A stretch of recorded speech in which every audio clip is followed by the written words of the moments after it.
Welcome to Explore Oregon, the backstories, and we are telling you a backstory today about rural Oregon. We're here in Paisley at the town coffee shop right here. It's a little drive up, talking to people, and we got a city councilor here to talk with us and the mayor. So go ahead. Well, first, it's really cold out here. It's like 24 degrees this morning. So even the pastor just drove by in his truck. And this is the pastor in the town, and he's in his nice warm truck. With a heater on and jacket. And he's laughing at us because we're outside. So there's even freezing fog coming down, you guys. That's how cold it is. You guys are tough in Paisley, aren't you? We are. We have the best mayor in the world. Okay, well, that's who we're going to talk to. Good. Mayor, come here. Mayor, come here. Come here, Mayor. You guys want a coffee? Yeah. Kathy, tell her what we want. We know what we want. Introduce yourself. I'm Ralph Paul, Mayor of Paisley. So we've been talking on the phone and we've been chatting here lately, and rural Oregon, especially Paisley, you guys have some trouble. Yeah, we do, financially, economically. We were a victim of the timber industry going away. And so. Is part of the problem that people in rural Oregon kept thinking it was going to come back? Oh, definitely, yeah. You kept waiting There's because still that hope. And you see log trucks and you go, yeah. but it's like a dinosaur. It's wonderful. But you also kind of know that it's not going to return to what it was. No, never. No. The price of pine, the quality of pine is just not something. There's so many other building materials now that they don't need pine. So what do you guys need help with? We need some type of economy to come in and try to help us and get us going. We have some geothermal, but we're really struggling. It takes a lot to get it going anyway. So we're struggling with that. But we just don't have very many resources to do that kind of stuff. We have plenty of beauty, plenty of natural resources, but not that you can make a living on. And it's hard to get the word out to people that you know, because you guys they got a great little a restaurant here in town. Now, another thing that did happen, you guys, I'm going to show you the main street of town here, right, real quick. So this is kind of Main Street Paisley, right in here. There's a little tavern here, little mercantile, right there in that vacant space up until, when did the fire happen? There was a fire.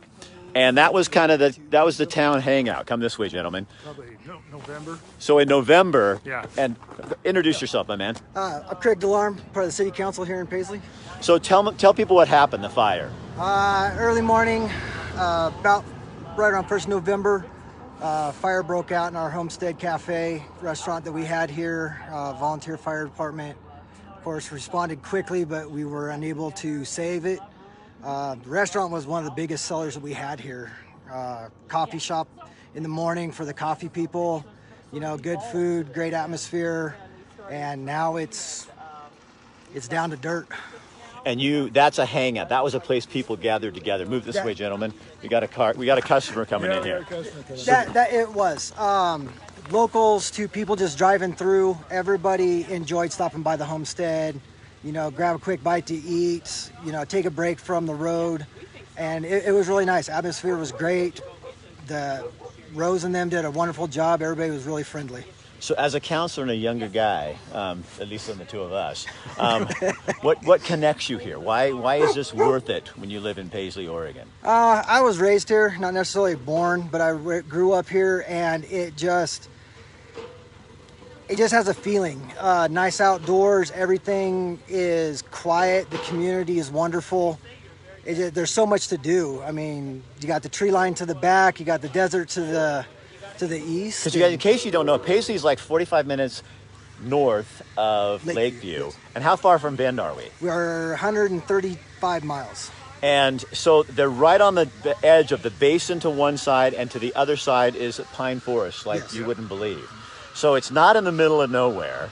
But how many people live here? About 250. And this is kind of rural. I would hear this story in all of rural Oregon, probably. Yeah. The same thing you guys are talking about. So you have tourism. You have the ability to have tourism, but people just haven't found you yet. Yes. Right. We've tried to change the speeds and slow people down when they came through so they at least see us. Because they were driving so fast through Paisley. Yeah. And how do you change that? Because you've got, the thing that they have here is you have the caves right out here. Yeah. Explain that. Back in the day, they were known as the 5 Mile Caves because they're exactly 5 miles from downtown here. Recently, with the study through the university and everything, the Oregon Caves has been now known as one of the oldest landmarks that actually have one of the oldest fossils found for, I believe, the United States Yeah, here. 14,000. Yeah, It changed. 14,000 It or so. changed everything. What they thought was mandated back to this changed it, It changed a lot, and it with- was all with the human feces. Yeah. yes. So that's my favorite Paisley story. I love that. You know? Yeah, I mean, it's a wonderful little thing to get out to, a little rough road, but you go out and they're 5 miles out. Some of the caves do and have been known to go almost 5 miles back or more. So tell rural Oregon, you guys are very resourceful. I mean, you stick together. I'm going to do something here because this arm's killing me. So you really do work together, and you come up with solutions, like the school. Oh, yeah. Yes. And Well, you know, one of the problems we have is our kids can't come back here. This guy is an exception to that. That's what we would really like to have too. Is some way, enough industry or something that our kids could come back here if they didn't want to leave. You know, but right now they don't have any choices because the jobs just aren't here anymore. So if you're talking to urban Oregon, what would you tell them? What do you ask them? What do you let them know? Hey, this is a beautiful, beautiful place. We have clean, clear water. We have miles and miles of timber and desert to play in. Anything you'd like to do, it's here. Go ahead, my man. that is true.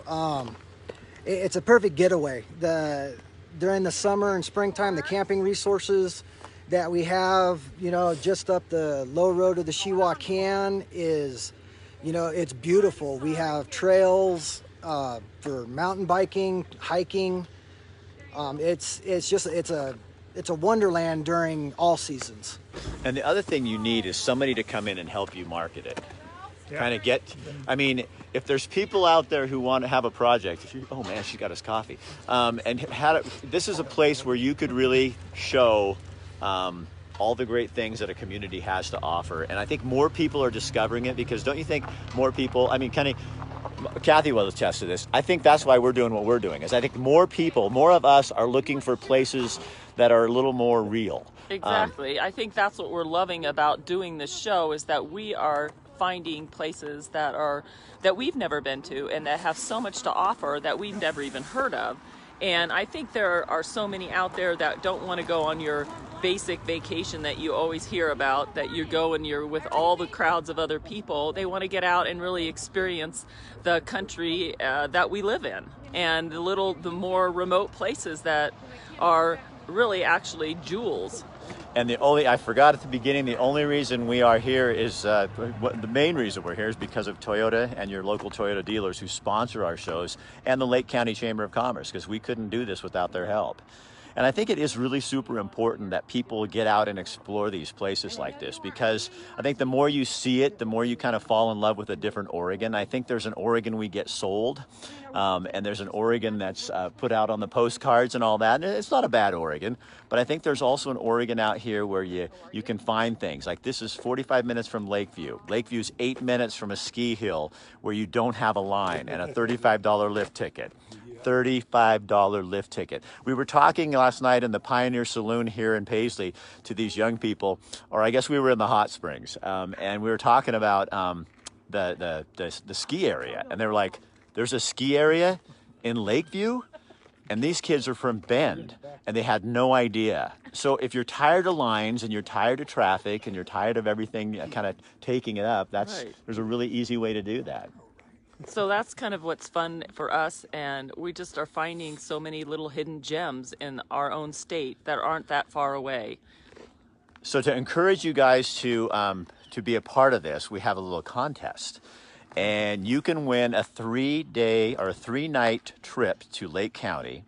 And what you're going to get if you win is 2 nights at the Best Western in Lakeview, 2 ski tickets to the lift, and a bunch of swag. And then you get one night at the Summer Lake Hot Springs, which we were just there, and we'll be showing a story later about that. It's awesome, a really cool place you can go. And all you have to do to enter that contest is go on this page, our Exploring the Backstories page, like it, tag 2 people, go to our YouTube channel, subscribe to Exploring the Backstories, and also on there, give us a comment as to why you want to go to Lake County and who you're going to take with you. And you shouldn't have a hard time thinking of reasons if you've been watching our shows, because there is a lot in this county that there is to come and see. So again, we couldn't do this without Toyota, your local Toyota dealers, and also the Lake County Chamber of Commerce who sponsor this. Later this week, we'll have a story on skiing on the lodge coming up this week. And also we're going to have something on, they have a school here, a charter school, where they have a lot of kids from foreign countries who are now coming to Paisley, boarding here and going to school. And we're going to go find out why. We're having lunch with the kids today, so we'll find out why. Thanks for joining us. Again, you guys, thank you. We appreciate your time setting this all up, and I hope we can do something for you. And I hope people see this and say, you know what, that might be a place I could go and do some stuff and hang out a little bit. We'd love to have it. Appreciate it. Thank you. All right, you guys, see you later. All right, we'll talk to you later.